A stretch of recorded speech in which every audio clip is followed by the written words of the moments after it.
هذا القرآن يوحدنا لطريق الخير يوجهنا. بسم اللہ الرحمن الرحیم. اردو کی دوسری کتاب کا آج کا ہمارا سبق صفحہ نمبر 65 پر یہاں سے ہے. نیک عادتیں. صفائی.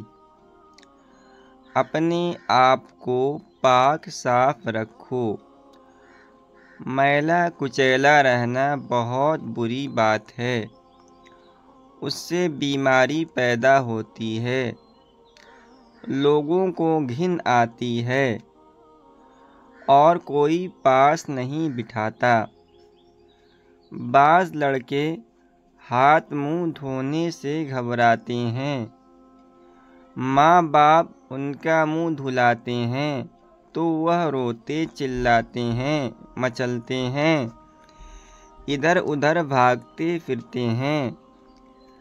ایسے لڑکے بہت ہی برے ہوتے ہیں. بدن پر میل جمع ہوا ہے. گورا رنگ کالا پڑ گیا ہے. ملنگ سے بنے پھرتے ہیں. یہی وجہ ہے کہ ایسے گندے لڑکوں کو نہ کوئی پیار کرتا ہے نہ اپنے پاس آنے دیتا ہے نہ گود میں اٹھاتا ہے. جاڑے میں ٹھنڈے پانی سے ہاتھ منہ دھونے میں تکلیف ہو تو تازہ یا گرم پانی لو، مگر ہاتھ منہ دھونے میں غفلت نہ کرو. ہاتھ منہ دھونے کا سب سے اچھا طریقہ یہ ہے کہ وضو کر لیا کرو. خاک دھول میں کھیلنا بڑے عیب کی بات ہے. اس سے کپڑے میلے ہو جاتے ہیں اور جل نہ دھوئیں تو میل انہیں گلا دیتا ہے. اسی لیے کپڑا پھٹ جاتا. مٹی میں کھیلنے سے اجلے خوبصورت کپڑے ہی خراب نہیں ہوتے بلکہ بدن پر میل بھی جم جاتا ہے. میلا میلا چہرہ اور بدن برا دکھائی دیتا ہے. بیماری کے پیدا ہونے کا اندیشہ ہوتا ہے.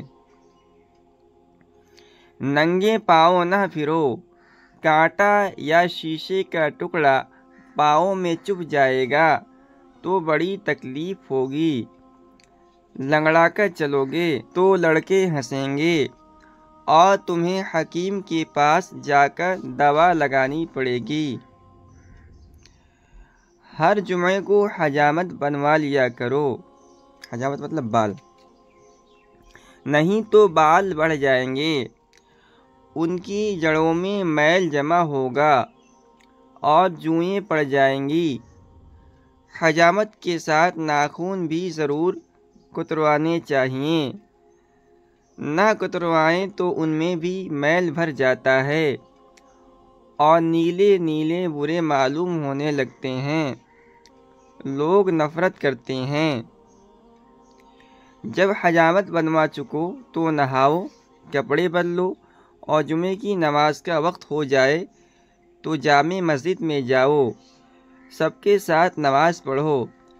پھر تمہیں اختیار ہے، کھیلو کودو یا لکھو پڑھو. جاڑے میں کم از کم 8ویں دن اور گرمی میں روز نہانا چاہیے، مگر لوگوں کے سامنے ننگے ہو کر کبھی نہ نہانا.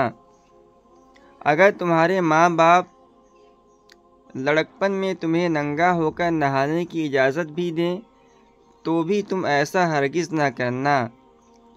یہ بڑی شرم کی بات ہے.